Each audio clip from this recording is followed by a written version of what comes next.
Oke, karena semuanya sudah hadir dalam ruangan, sambil mengisi absen, kita mulai proses perkuliahan dengan sama-sama membaca basmalah. Bismillahirrahmanirrahim. Hari ini kita akan membahas pertemuan materi mata kuliah ilmu pendidikan Islam dengan tema hakikat ilmu pendidikan Islam.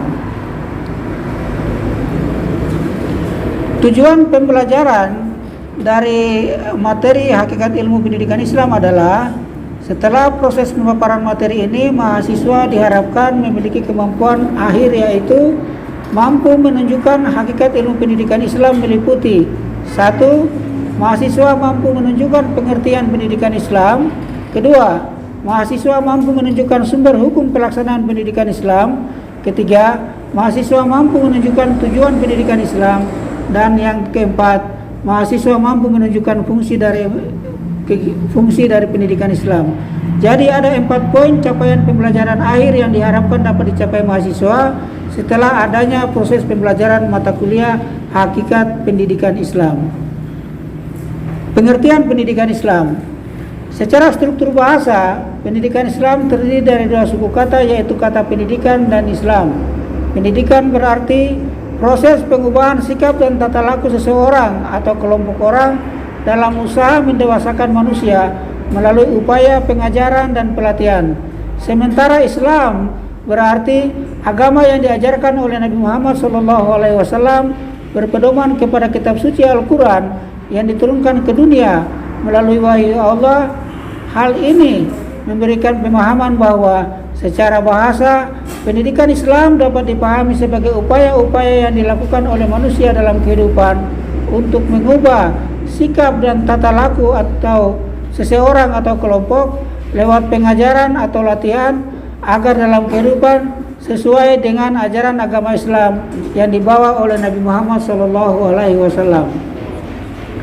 Pengertian pendidikan Islam menurut para ahli. Kalau tadi kita sudah menggambarkan tentang pengertian pendidikan Islam secara bahasa, maka pada kesempatan berikutnya ini kita akan mencoba melihat pengertian pendidikan Islam menurut para ahli. M. Atiyah Al-Abrasi mengemukakan bahwa pendidikan Islam adalah mempersiapkan manusia supaya hidup dengan sempurna dan bahagia, mencintai tanah air, tegap jasmaninya, sempurna budi pekertinya, teratur pikirannya, halus perasaannya, mahir dalam pekerjaan, manis tutur katanya, baik lisan atau tulisan. Az-Zumadi Azra mengemukakan bahwa pendidikan Islam adalah suatu proses pembentukan individu berdasarkan ajaran Islam yang diwahyukan oleh Allah Subhanahu wa taala kepada Nabi Muhammad SAW, di mana melalui proses pendidikan ini individu dibentuk agar dapat mencapai derajat yang tinggi supaya ia mampu menunaikan tugasnya sebagai khalifah Allah di muka bumi dan berhasil mewujudkan kebahagiaan di dunia dan keselamatan di akhirat kelak. Ahmad Tafsir mengemukakan ilmu pendidikan Islam adalah ilmu pendidikan yang berdasarkan Islam. Islam adalah nama agama yang dibawa Nabi Muhammad SAW. Islam berisi seperangkat ajaran tentang kehidupan manusia. Ajaran ini dirumuskan berdasarkan dan bersumber pada Al-Quran dan hadis serta kehidupan manusia. Ajaran ini dirumuskan berdasarkan dan bersumber kepada Al-Quran dan hadis serta akal, sehingga ilmu pendidikan Islam menurut Ahmad Tafsir adalah ilmu pendidikan yang berdasarkan Al-Quran, hadis dan akal. Samsul Nizar mengemukakan bahwa pendidikan Islam adalah rangkaian proses sistematis, terencana dan komprehensif dalam upaya mentransfer nilai-nilai kepada anak didik, mengembangkan potensi pada diri anak didik sehingga anak didik mampu menjalankan tugasnya di muka bumi dengan sebaik-baiknya sesuai dengan nilai-nilai ilahiyat yang didasarkan pada ajaran agama Al-Quran dan hadis pada semua dimensi kehidupan. Bila kita mengacu kepada penjelasan pengertian pendidikan Islam, baik secara bahasa maupun secara istilah yang telah dikemukakan oleh para ahli tersebut di atas, dapatlah diperoleh suatu pemahaman bahwa pendidikan Islam adalah segala bentuk usaha pembinaan yang dilakukan oleh manusia kepada manusia yang lain dalam kehidupan, agar manusia yang telah dibina tersebut berkepribadian dalam segala aktivitas kehidupannya sesuai dengan nilai-nilai ajaran Islam. Sumber hukum pelaksanaan pendidikan Islam. Sumber hukum pelaksanaan pendidikan Islam adalah identik dengan ajaran Islam, di mana ia bersumber dari kitab suci Al-Quran dan Sunnah, serta kemudian dasar tadi dikembangkan lewat ijtihad para ulama. Pendidikan Islam menjadikan Al-Quran sebagai sumber utama dalam merumuskan berbagai teori tentang pendidikan Islam. Sunnah merupakan landasan kedua bagi cara pembinaan pribadi manusia muslim atau kegiatan dalam pendidikan Islam. Sunnah selalu membuka kemungkinan penafsiran berkembangnya, termasuk sunnah yang berkaitan dengan pendidikan. Hal ini menjadikan sunnah Rasulullah SAW berperan sebagai sumber hukum pelaksanaan pendidikan Islam yang kedua, di mana fungsinya sebagai penjelasan terhadap ajaran-ajaran Islam yang tidak dapat dipahami dalam kitab suci Al-Quran. Ijtihad merupakan landasan hukum pendidikan Islam yang ketiga. Ijtihad adalah berpikir dengan menggunakan seluruh ilmu yang dimiliki oleh ilmu syariat Islam, ilmuwan syariat Islam, untuk menetapkan atau menentukan suatu hukum syariat Islam dalam hal-hal yang ternyata belum ditegaskan hukumnya oleh Al-Quran dan Sunnah. Ijtihad yang dilakukan tidak boleh bertentangan dengan kitab suci Al-Quran dan hadis Rasulullah SAW.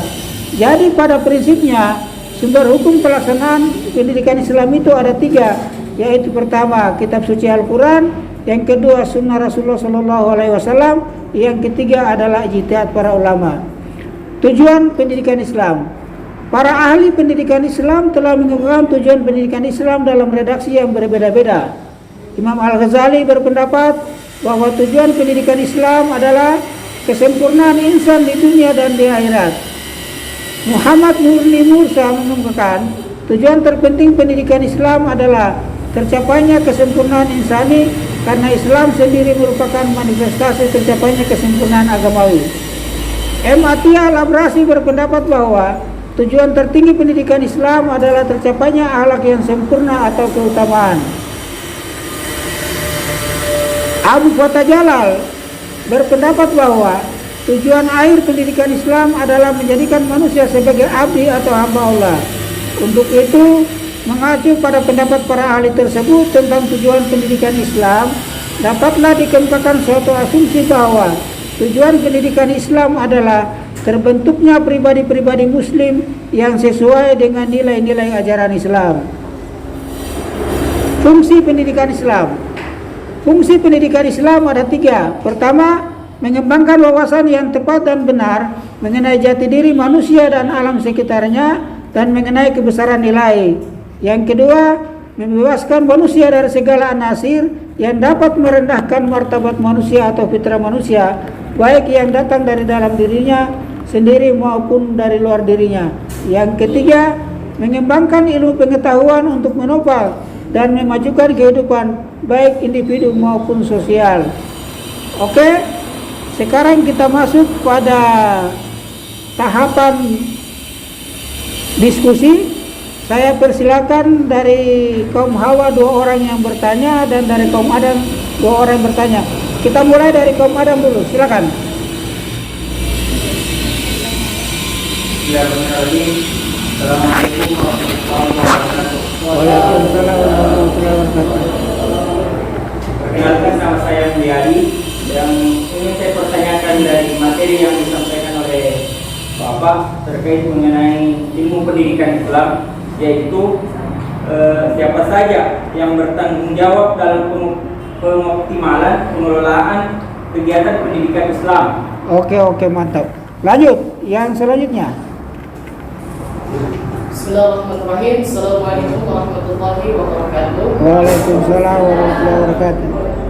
Terlebih dahulu kami ucapkan terima kasih banyak kepada Ustaz telah memberikan kami kesempatan untuk memberikan pertanyaan mengenai pendidikan Islam. Nah, mengenai pertanyaan saya yaitu bagaimana upaya yang dilakukan lembaga pendidikan Islam dalam mengantisipasi ekses negatif kemajuan iptek. Terima kasih Ustaz. Oke. Selanjutnya dari kaum Hawa.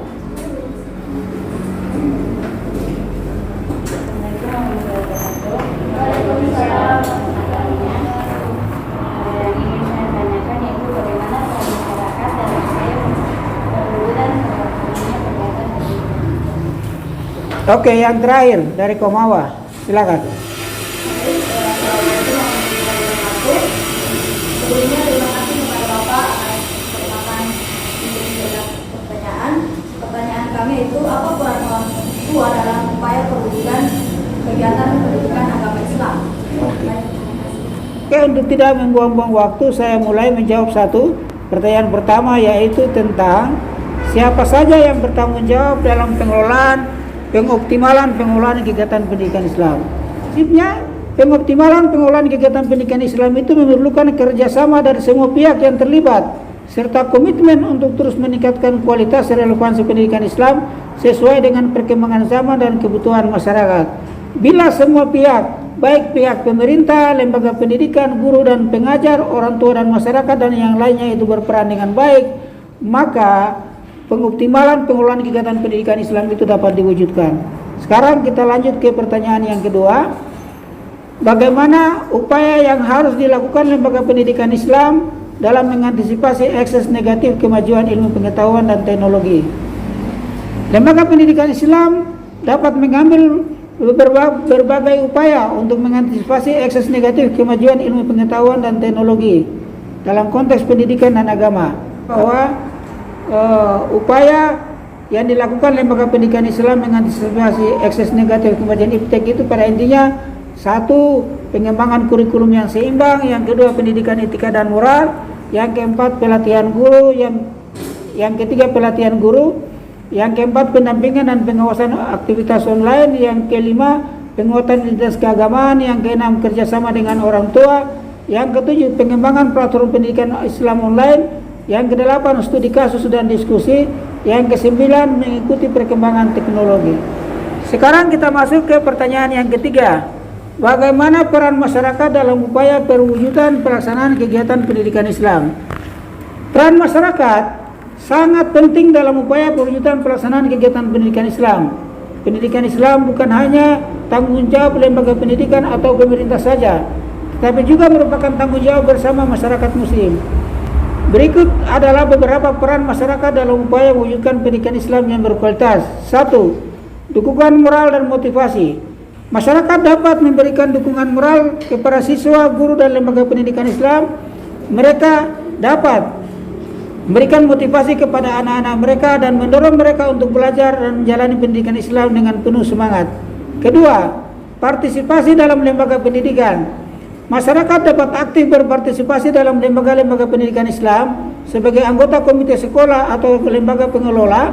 Hal ini memungkinkan masyarakat untuk memiliki pengaruh dalam pengambilan keputusan yang berkaitan dengan program pendidikan, pengembangan kurikulum dan manajemen sekolah. Ketiga, pemberian sumber daya. Masyarakat dapat mengambil peran dengan memberikan sumbangan finansial atau sumber daya lainnya kepada lembaga pendidikan Islam. Yang keempat, keterlibatan dalam pengajaran. Masyarakat dapat berperan dalam meningkatkan kesadaran keagamaan di kalangan anak-anak dan remaja. Ini dapat dilakukan melalui kegiatan keagamaan di masjid, pengajian, ataupun pelatihan agama.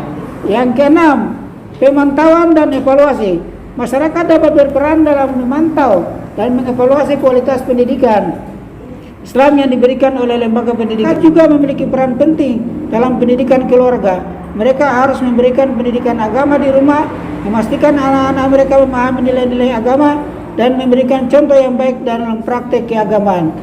Pertanyaan yang terakhir yaitu apa peran orang tua dalam upaya perwujudan pendidikan Islam?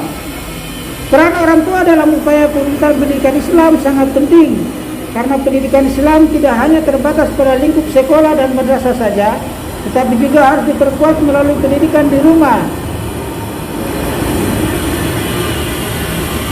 Beberapa peran penting orang tua dalam upaya peningkatan pendidikan anak-anak mereka yaitu 1.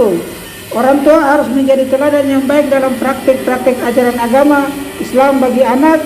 Yang kedua, orang tua harus secara aktif terlibat dalam pendidikan agama anak-anak mereka.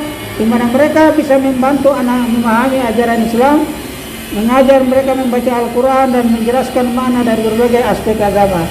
Ketiga, orang tua harus mendorong anak-anak untuk aktif mengikuti kegiatan keagamaan seperti pengajian, kajian Islam atau kegiatan-kegiatan di masjid, sebab hal ini akan menjadikan anak-anak mereka terhubung dengan komunitas muslim yang lebih luas dan memperdalam pemahaman mereka tentang Islam. Yang keempat, orang tua harus memfasilitasi segala kebutuhan belajar pendidikan agama Islam di rumah, bahkan mendaftarkan anak-anak ke kursus atau lembaga pendidikan Islam ekstrakurikuler. Yang kelima, orang tua harus juga mendukung pendidikan formal anak-anak mereka di sekolah atau madrasah Islam, di mana mereka harus selalu berkomunikasi dengan guru dan staf sekolah untuk memastikan bahwa anak-anak dapat pendidikan Islam yang baik. Yang keenam, orang tua harus selalu memotivasi dan mendorong anak-anak mereka untuk berprestasi dalam pendidikan. Yang ketujuh, orang tua harus mengajarkan anak-anak mereka nilai-nilai Islam dengan baik sehingga mampu membuat anak-anak mereka memahami bagaimana menerapkan nilai-nilai Islam dengan baik dalam kehidupan sehari-hari. Yang terakhir, yang kedelapan, orang tua harus selalu berdoa untuk kesuksesan dan kebahagiaan anak-anak mereka dalam kegiatan pendidikan Islam dan dalam kehidupan secara umum.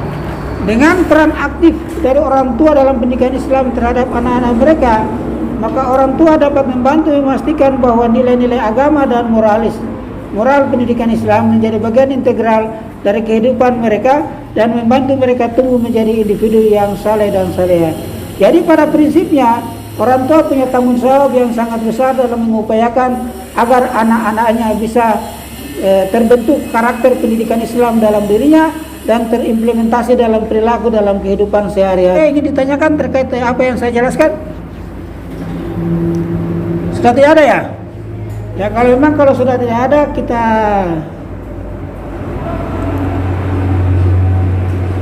ini ada tugas ya.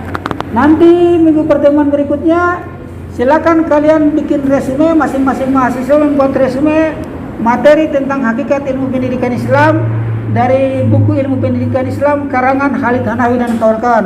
Saya penulisnya. Jadi bisa dibikin resumenya sebagai tugas buat kalian, nanti dinilai kinerjanya. Karena ada buku, berarti ada materi. Pasti kita bisa pastikan apa betul-betul resumenya dibikin dengan baik atau sekedar dibikin-bikin saja. Siapa yang bikin resumenya dia baik, insya Allah nilainya juga akan bagus. Siapa yang bikin seadanya, ya nilainya juga seadanya. Jelas bukunya sudah ada di perpustakaan, ada e-book yang saya sudah bagikan buat mahasiswa. Jadi saya rasa bukan masalah lagi. Tinggal bagaimana membuat resumenya. Nanti resume itu akan dinilai setiap pertemuan. Sama juga pada pertemuan berikutnya seperti itu. Jadi setiap materi kita itu selesai dipaparkan, selalu ada tugas membuat resume. Supaya jangan cuma kita dosen yang membaca buku, yang belajar terus, mahasiswa juga tetap harus belajar. Oke? Selanjutnya, sebelum saya tutup perkuliahan, saya bacakan kesimpulan. Pertama, pendidikan Islam adalah segala bentuk usaha pembinaan yang dilakukan dalam kehidupan untuk menuntut manusia berkepribadian dalam segala aktivitas dalam kehidupan sesuai dengan nilai-nilai ajaran Islam. Yang kedua, sumber hukum pelaksanaan pendidikan Islam ada 3, yaitu 1, kitab suci Al-Quran, sunnah Rasulullah SAW dan ijtihad.